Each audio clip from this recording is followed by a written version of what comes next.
The book we're discussing today is A Brief History of Humankind. First, it's important to note that this isn't the same book as Sapiens, A Brief History of Humankind by the Israeli historian Yuval Noah Harari. Sapiens primarily traces history through the development of science, technology, and social structures. The book we're covering today, A Brief History of Humankind, is arguably even more condensed.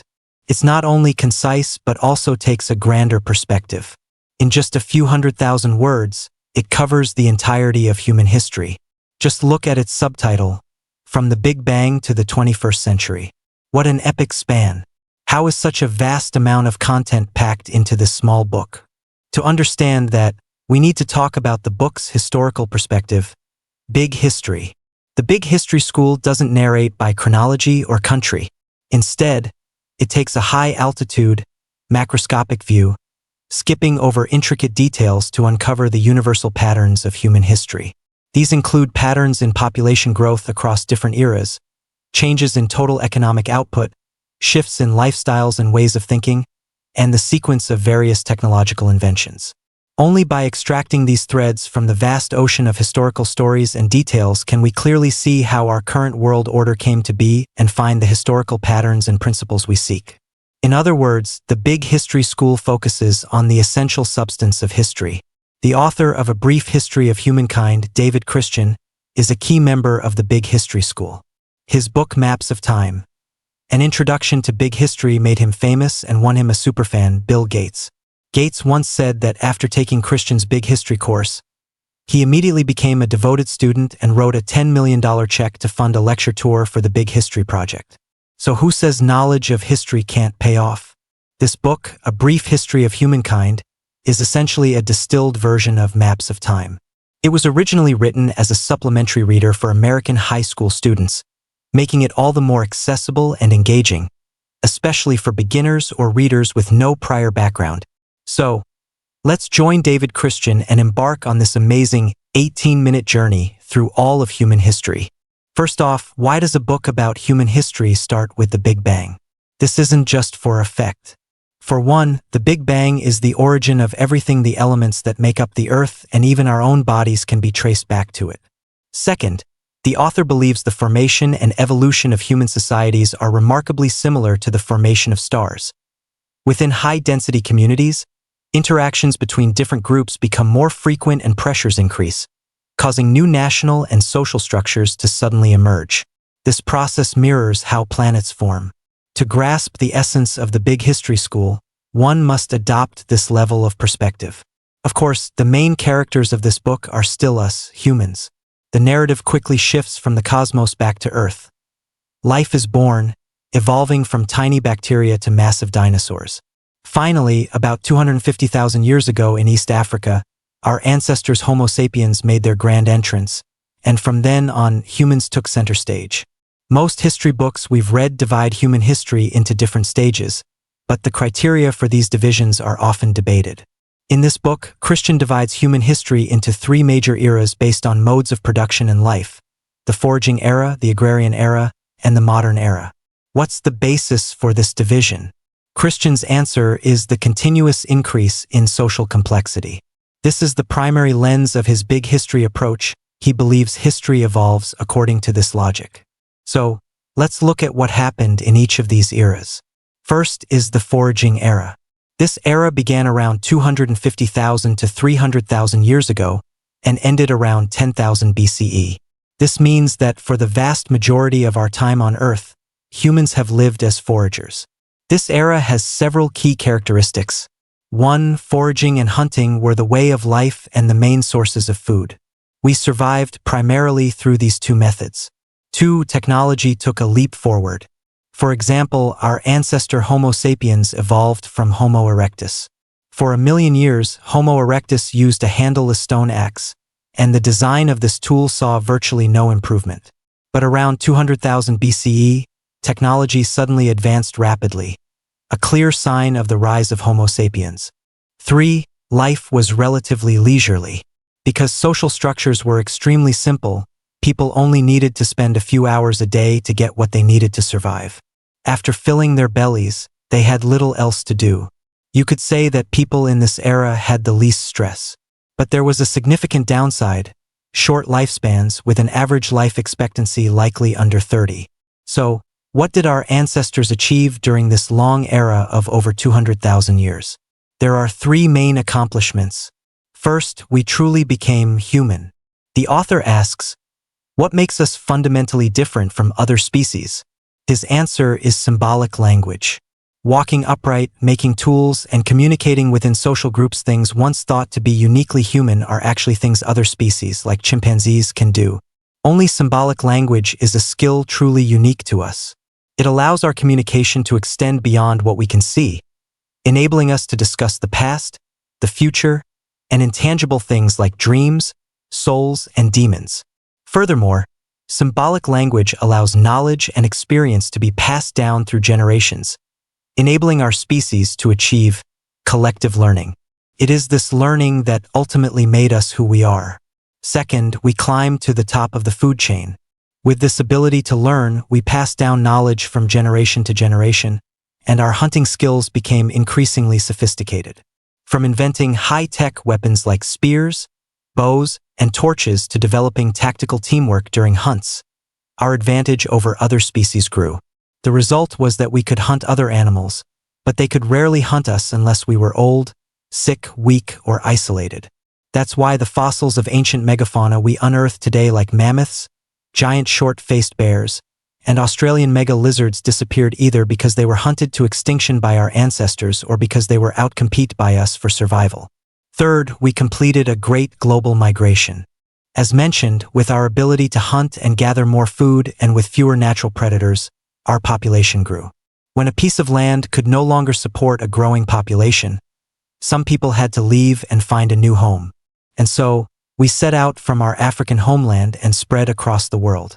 Modern genetic research confirms that all people on Earth today share common ancestors from Africa. By the end of the foraging era, our ancestors had populated every continent except Antarctica. The foundations of today's global layout, the distribution of nations and peoples, were already taking shape during this great migration. But if we just kept walking and eating, we would eventually run out of land. How did we solve the problem of feeding a continuously growing population? The answer lies in our first great technological revolution, the invention of agriculture.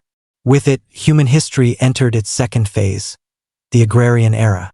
As mentioned, our ancestors spread from East Africa across the globe. Some moved north, reaching what is now the Nile Delta in Egypt. Others continued northeast to the Fertile Crescent in Mesopotamia, modern-day Iraq. Both regions had excellent climate and soil, with great rivers flowing into the sea, which nurtured a rich diversity of wild plants and animals, providing an abundant food source. The people who arrived there settled down. After settling, they had more opportunities to observe local flora and fauna, slowly discovering wild grains and studying their growth cycles. This gradually evolved into collecting seeds, planting, and harvesting, a process known as domesticating plants. We usually think of domestication as applying only to animals, but making wild plants grow to meet our needs is also a form of domestication. Through this, we developed agriculture. Today, agriculture might seem somewhat primitive, but at the time, it was a massive technological leap. In the author's words, foraging is an extensive economic activity where you can only increase production by moving. Agriculture, however, is an intensive economic activity, allowing for greater yields from a fixed amount of land. Agriculture appeared in Egypt and Mesopotamia around 800 to 700 BCE, and later China, the Pacific region, and Mesoamerica also entered the agrarian era. With the advent of the agrarian era, human history became much more exciting. First, increased yields meant food could be stored. To protect their stores from outsiders, people began building granaries, strengthening community bonds, which eventually evolved into city-states and nations. Second, with surplus food, some people could leave farming to pursue other things. Some engaged in arts and culture, others studied philosophy and developed various religions, and some devoted themselves to science to create better tools and weapons. Others engaged in trade, a crucial development. Trade not only allowed different regions to exchange goods, but also spread culture and technology. The first forms of writing emerged as a way to keep records for trade. On the surface, agriculture, animal husbandry, and commerce seemed to promote shared prosperity. In reality, within every culture, wealth became increasingly concentrated in a few areas. These areas evolved into large cities that controlled the surrounding villages and farmland. The next step was the consolidation of populations with a shared culture or region into a single state. That was the external development. Internally, the division of labor led to social stratification and growing inequality. Conflicts within and between groups intensified, and warfare became frequent. The struggle for human survival grew ever more severe. The result of this competition was the consolidation of the world, or at least, the Afro-Eurasian landmass and the rise of empires. The first was the Persian Empire in the 6th century BCE, the ancestor of modern Iran. It was followed by the Roman Empire in Europe, the Qin and Han dynasties in China, and the Mauryan Empire in India. Later came the Sui and Tang dynasties in China and the Arab Empire. These empires all appeared between 500 BCE and 1000 CE. They carved up the prime real estate of Eurasia. Given the technology of the time, none of them could expand much further, let alone swallow another empire. So how did they interact? Mainly through trade. Through this trade network, Buddhism from India, Christianity from Europe, and later Islam from the Arabs all spread to China, while Chinese goods and technology were transmitted to those regions. This was the formation of the first global network. During the same period, the Americas and the Pacific regions followed a similar developmental path, but they were isolated from the Afro-Eurasian landmass and from each other, meaning they were not part of this global network. Of course, this network didn't only transmit good things. The Black Death, which killed half of Europe's population in the Middle Ages, was also spread from Asia through this network. By the 14th and 15th centuries, the major powers of Eurasia generally took one of two forms: large, centralized, autocratic empires like China's Ming Dynasty, India's Mughal Empire, and Turkey's Ottoman Empire, or the highly commercialized, non-autocratic small states of Western Europe. Within the framework of the global network, these small states found it increasingly difficult to compete. This became critical in the mid-15th century when the Ottoman Empire seized control of the Mediterranean trade routes between Europe and Asia, forcing Western Europeans to search for new sea lanes. And so, the Age of Discovery began. Columbus stumbled upon the Americas by accident, and for the Europeans it was like hitting the jackpot. Because civilization in the Americas had developed in isolation, its progress was slower. Not only could they not defeat the Europeans in battle, but more importantly, they could not withstand the infectious diseases the Europeans brought from the Eastern Hemisphere. The Americas were thus conquered by Europe. The impact of this went far beyond Europe and the Americas. Europeans brought back American crops like corn, potatoes, chili peppers, and tobacco to Europe and then sold them around the world. So we have them to thank for everything from cigarettes to the potatoes that make our French fries. They also introduced species like horses to the Americas, which is why we see horse-riding Native Americans in Westerns. To solve labor shortages, they started the slave trade, transporting black Africans to the Americas, which created the complex racial makeup of the United States today. The Age of Discovery truly changed the entire world. Europeans amassed enormous wealth through exploration, but they remained on the periphery of the global trade system. For example, despite looting countless tons of silver from the Americas, the Ming Dynasty in China stipulated that all goods exported from China had to be paid for in silver. As a result, most of the silver the Europeans worked so hard to get flowed into China. So how did the Europeans turn the tables and move from the periphery to the center of the global network? They did it by launching another technological leap: the Industrial Revolution. By the 18th and 19th centuries, industry had replaced agriculture as the pillar of the Western European economy. Human history was about to leave the agrarian era and enter its third phase, the modern era. The trend of industrialization began in Europe. Why Europe and not elsewhere? The author explains that, first, it was the result of long-term accumulation during the agrarian era. Second, and most importantly, European society was the most commercialized, and commercial competition spurred greater innovation. Third, as mentioned earlier, The global network became increasingly interconnected after the Age of Discovery, and Europe's commerce-oriented culture was best positioned to benefit from it. The most iconic product of industrialization is the steam engine. Its application can be divided into three stages. First, in the textile and mining industries; second, as a power source that led to inventions like trains and steamships; and third, it spread from its European birthplace to the United States, Russia, and Japan, pushing the process of industrialization across the globe. What are the pros and cons of industrialization? Let's start with the benefits. Economic development and GDP growth are obvious. Subsequently, every field benefited. In education and culture, the printing industry was a major beneficiary. Books and newspapers became cheaper than ever, literacy rates skyrocketed, and the rise of mass media broadened the horizons of the common people, who were no longer as easily controlled by the church and government as they were in the Middle Ages. In biology, a medical revolution occurred. Improved sanitation, the invention of antibiotics, and the disinfection of drinking water all dramatically increased human life expectancy. In politics, government functions became more sophisticated, and processes like democratization and women's liberation made our lives better.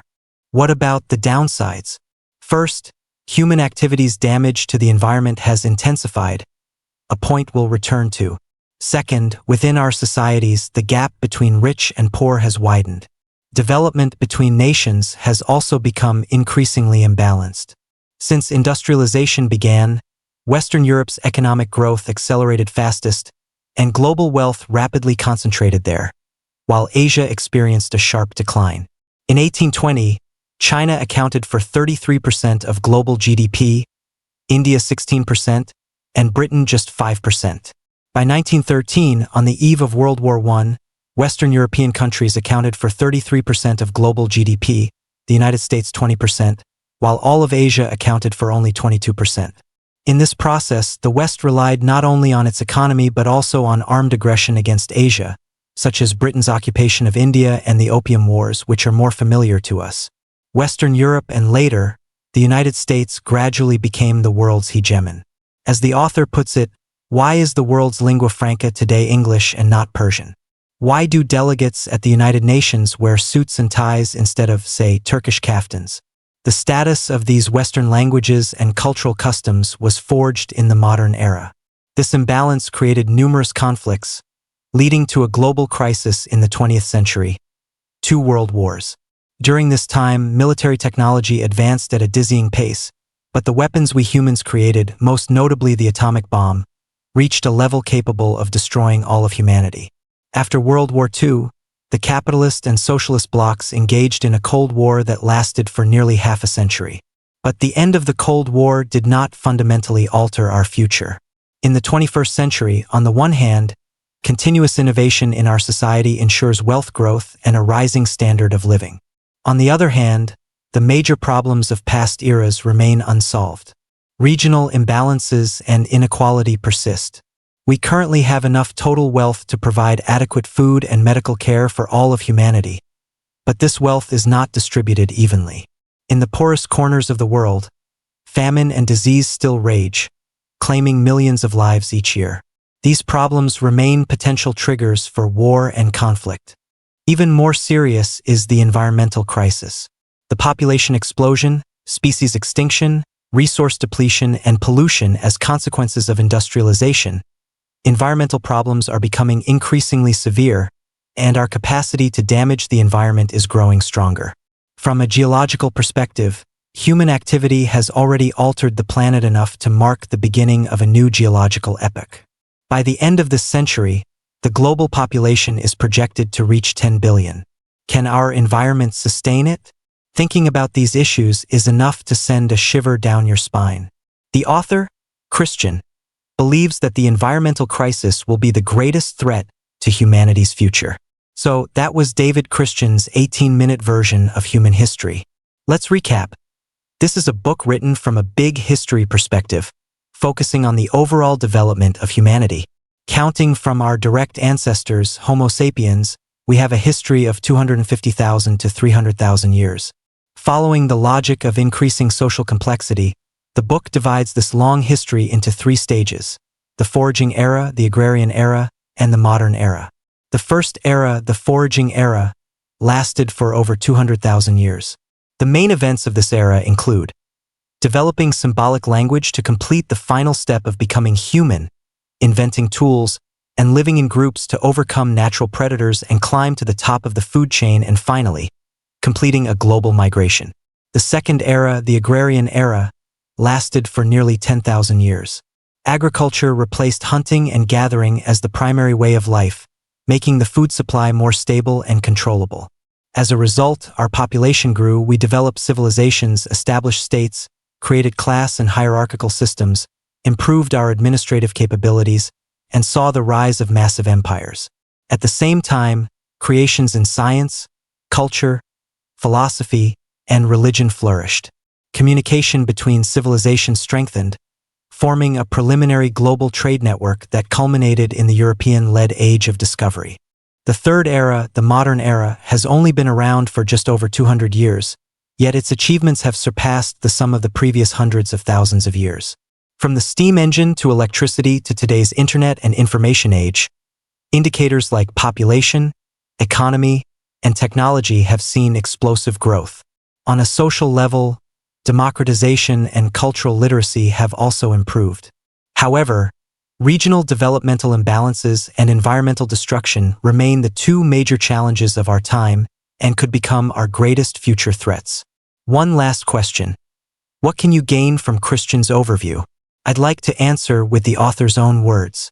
As he writes in the preface, this book aims to help readers understand the general outline of world history, to break free from the constraints of dates and national borders, and to tell the shared story of all humanity.